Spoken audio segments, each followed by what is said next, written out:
মা বললো ভিডিওটা আরেকবার কর। তখন দেখালাম না, এই যে ঢ্যাঁড়স গাছে মানে ভিন্ডি গাছে এত কটা ভিন্ডি এসছে। আমি তো একটি দেখিয়েছি, এখানে দেখছি আরও কটা এসেছে, এই দেখুন। তো মা বলছে এই ভিন্ডিগুলো তুলে নেবো, কারণ বেশ বড় বড় হয়ে গেছে, নষ্ট হয়ে যাবে, তার থেকে তুলে নেওয়া ভালো। তো এই যে মা ভিন্ডিগুলো তুলে নিচ্ছে, বলছে একটা ভিডিও করতো, সেই কারণে আরেকবার ক্যামেরাটা অন করলাম। আর বৃষ্টি পড়ছে ছাদে, বেশিক্ষণ মোবাইলটা নিয়ে ভিডিও করতে পারছি না, কারণ জল পড়ছে মোবাইলের মধ্যে। যাই হোক, তো মা এই ভিন্ডিগুলো তুলে নিচ্ছে, আর তুলে নিলে তো আপনাদের দেখাতে পারবো না, সেই কারণে। এই দেখুন, তিনটে বেশ বড় বড় হয়ে গেছে, এই যে তিনটে বেশ বড় বড় হয়ে গেছে, সেই কারণে এই তিনটে তুলে নেওয়া হলো। আর বাকিগুলো এখনো ছোট ছোট আছে, এই যে ছোট ছোট আবার আসছে, ওগুলো আবার বড় হোক তখন নেওয়া হবে। এই যে তিনটে ভিন্ডি তুলে নিলাম।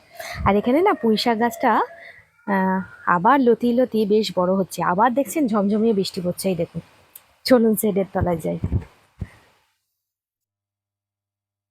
আকাশ নীল আর এদিকে ঝমঝমিয়ে বৃষ্টি পড়ছে। যাই হোক, তো ভিডিওটা এখানে এন্ড করছি।